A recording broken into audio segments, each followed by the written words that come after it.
Para seguir investigando las consecuencias de la segunda ley de Newton, ahora vamos a resolver un problema ligeramente distinto. En este caso lo que tenemos es un vehículo que está posándose sobre una calle, una carretera que está congelada. Eso significa que el coeficiente de fricción entre las llantas del auto y la carretera es 0. Y lo que nos indica el problema es que tiene una masa m. Cuando nos dicen tiene una masa m, quiere decir que no nos van a dar el valor numérico de la masa, pero que tenemos que considerar que esta es una variable que sí conocemos. Y nos dicen también que la inclinación que tiene la calle con respecto al eje X es θ. Entonces, sabiendo esto, nos piden que encontremos la aceleración del carro, suponiendo que la calle no tiene fricción, y después nos piden que si el vehículo se libera desde el reposo en la parte más alta de la colina, digamos, y medimos, vamos a suponer que aquí está su defensa frontal, y conocemos que la distancia de aquí hasta acá es d, y se suelta desde el reposo, es decir, la velocidad inicial del vehículo es igual a 0, se suelta a una distancia d del final, digamos, de la colina, y nos preguntan ¿cuánto tiempo va a tardar el auto o la defensa frontal del auto en llegar al final de la colina, conociendo esta distancia d, que tampoco nos van a dar numéricamente, pero quiere decir que conocemos este valor, por lo menos de manera simbólica, y con qué rapidez va a llegar al final de la colina? Este es un problema muy distinto a los que hemos hecho hasta ahora, particularmente por la dirección de las fuerzas que están involucradas. Analicemos cómo son las fuerzas que están involucradas.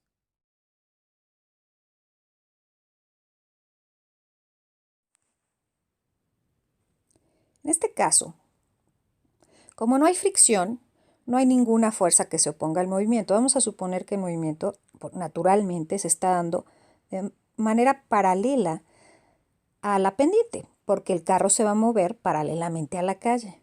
Eso quiere decir que el vector velocidad va a ser un vector paralelo a la línea azul con la que estoy representando la calle congelada. Ahora, las fuerzas que están actuando aquí son dos. La primera, como sabemos, es el peso del vehículo. Ahora, aquí hay que tener cuidado con cómo dibujamos el peso del vehículo. Recordemos que el peso siempre va hacia abajo, es decir, va a ir perpendicular a la horizontal, no perpendicular a la superficie, sino perpendicular a la horizontal. A esta fuerza le vamos a llamar mg, como siempre le llamamos. Y como este vehículo está parado sobre una carretera rígida, hay una fuerza que impide que esta carretera se deforme, que como sabemos llamamos normal, y es perpendicular a esta superficie.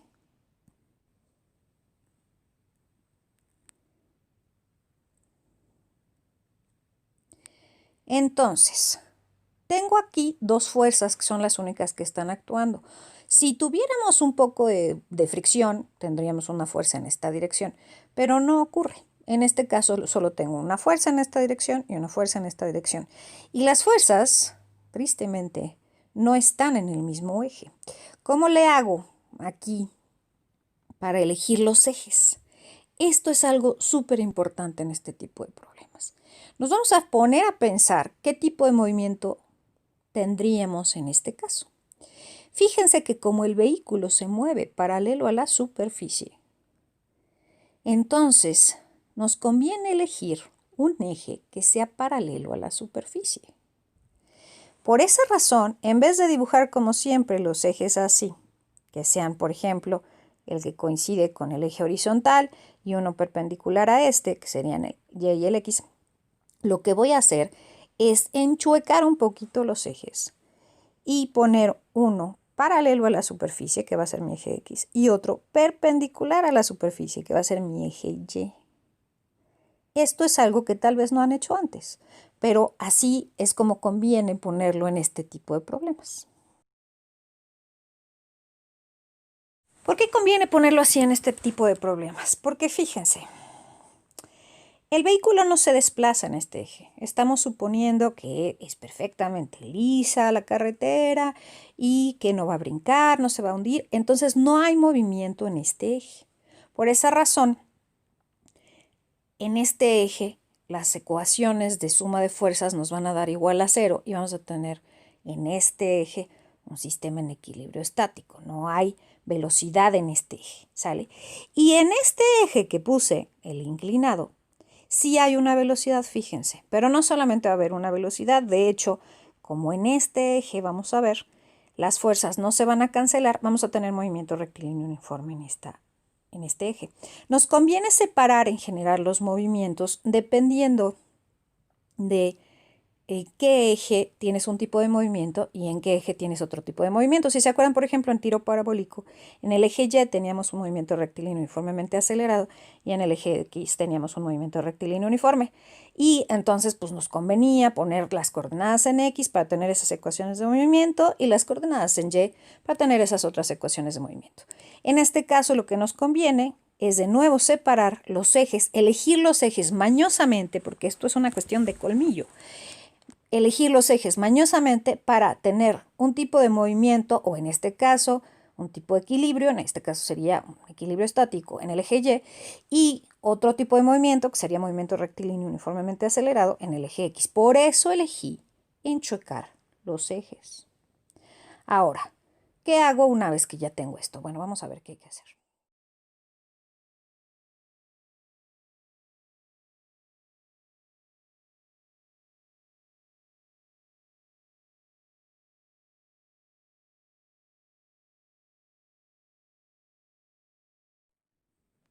Por conveniencia, he dibujado aquí abajito un sistema de referencia, el sistema de referencia de aquí arriba, digamos. Ya sin el carro, porque el carro me estorba. El centro de masa del carro lo voy a poner en el origen del sistema de coordenadas, porque ahí ponemos todos los vectores que están actuando, de fuerzas que están actuando sobre el vehículo. Y otra cuestión de colmillo aquí es que dibujemos el vector del peso de preferencia de una longitud tal que cierre perfectamente este triángulo.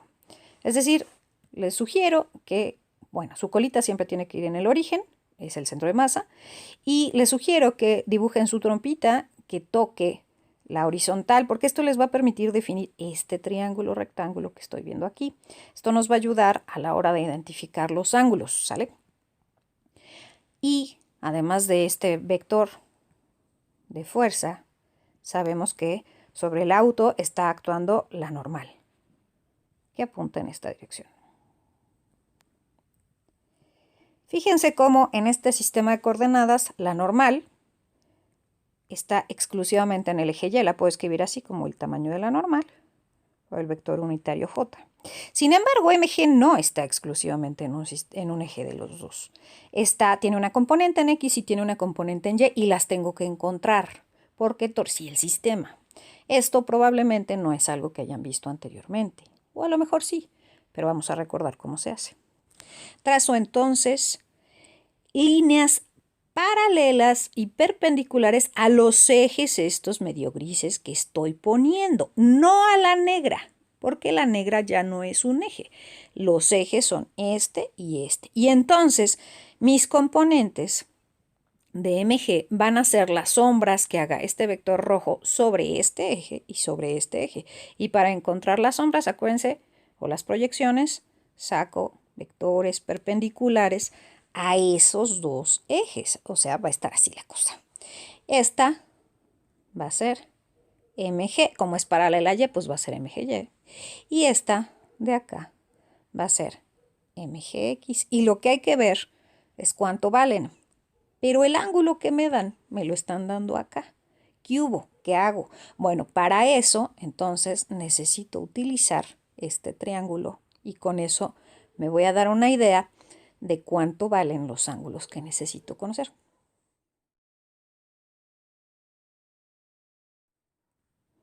Voy a trazar el triángulo para que quede más claro y se vea a qué me refiero. El triángulo estaría conformado por el vector del peso. Ese sería el cateto opuesto a teta. El cateto adyacente sería este y la hipotenusa sería esta. Ahora, ¿eso qué tiene que ver con lo que yo quiero hacer? Fíjense que este es un triángulo rectángulo y por esa razón ese ángulo teta más este ángulo alfa más estos 90 grados, como sabemos, en cualquier triángulo, no solo rectángulos, tienen que ser iguales al sumarlos a 180 grados. Entonces voy a tener alfa más teta más el ángulo de 90 grados es igual a 180. ¿Sale? Y yo de aquí, entonces, concluyo al despejar alfa más teta que alfa más teta es igual a 180 grados menos 90 grados. Esto es igual a 90 grados. Entonces, alfa más teta es igual a 90 grados. ¿Sale? ¿Y eso qué? ¿Para qué me sirve? Ah, fíjense, qué suave. Ahora nos vamos a fijar en otra parte de la figura, que es la esquina, esta, que hacen el eje Y con el eje X. Naturalmente, como estos ejes son perpendiculares, este ángulo es un ángulo de 90 grados. Es decir, esta esquinita me da 90 grados porque es una esquina de dos rectas perpendiculares. Por lo cual, este angulito de aquí, al que puedo llamar beta, beta más alfa me da también 90 grados. Beta más alfa es igual a 90 grados. Y si yo comparo esta ecuación con esta ecuación, fíjense, tengo aquí alfa y alfa, aquí tengo 90 y 90, concluyo, entonces puedo hacer algebraicamente, pero no es necesario, que beta es igual a teta, porque alfa más teta da 90, pero alfa más beta también da 90, así que solo les queda que teta sea igual a beta.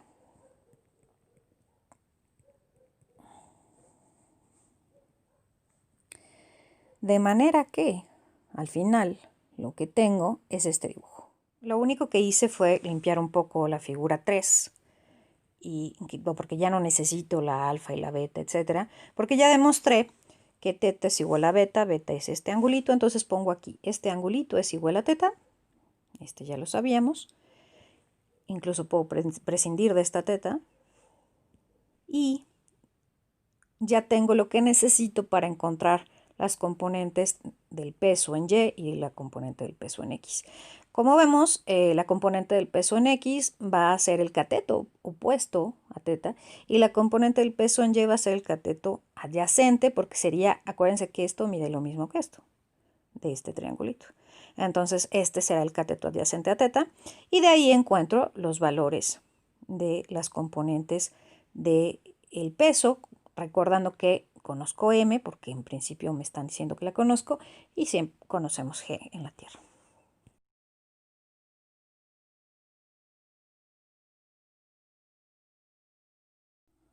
Teniendo esta información, puedo hacer la suma de fuerzas en X y la suma de fuerzas en Y para ver cómo va a darse el movimiento en este caso.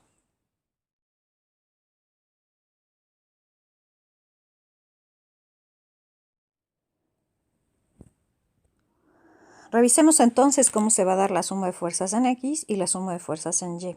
Empecemos con la suma de fuerzas en Y, porque en Y no hay movimiento. Entonces, la suma de fuerzas en Y va a estar dada por la normal, que es un vector positivo. Y, como ya vimos, el peso tiene una componente en este eje Y, a la que estamos llamando M eje Y. Y una componente en el eje X, a la que estamos llamando M eje X, ¿ok? Este dibujo es un poco confuso. Voy a mejorar la flechita. Cuando me refiero a MGY, me refiero a este vector. Y cuando me refiero a MGX,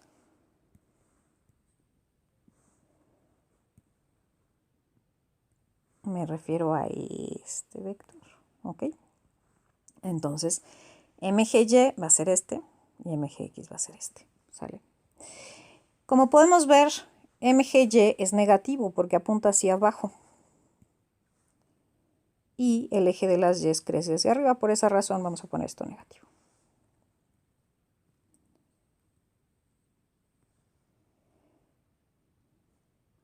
Por otro lado, ya encontramos que MGY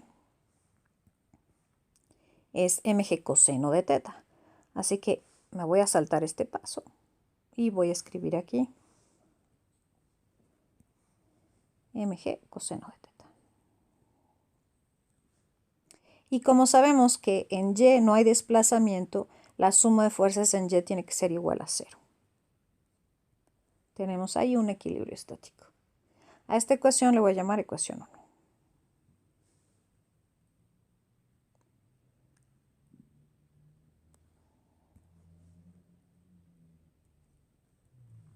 Por su parte, la suma de fuerzas en X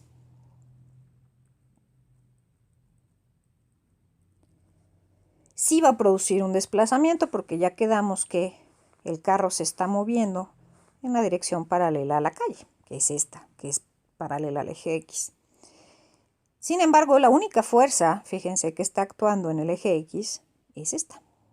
Así que la única fuerza aquí será mgx. Y mgx vimos que vale mg seno de teta. Y eso es lo que voy a escribir aquí. Como apunta en la dirección en la que crecen las X, va a ser positiva.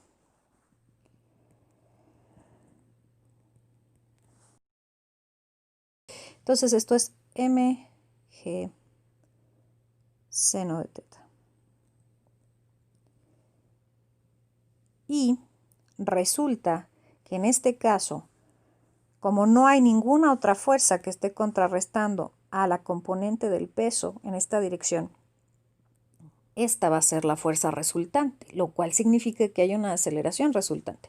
Por segunda ley de Newton, esto tiene que ser igual a la masa por la aceleración resultante en X, ¿sí? Y a esta ecuación le llamaré 2.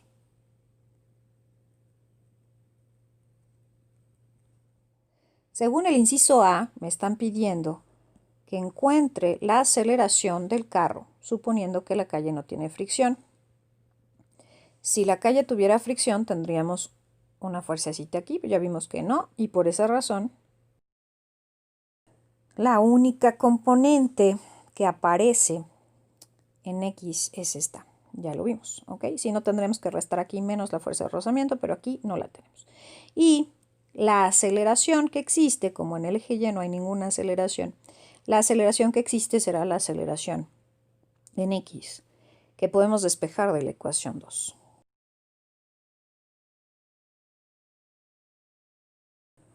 Por conveniencia voy a escribir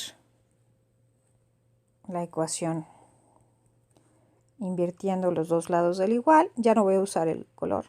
Me va a quedar así. M, G, seno de teta. ¿Ok? Quiero despejar esto. Le está estorbando la M que está multiplicando, así que divido de los dos lados.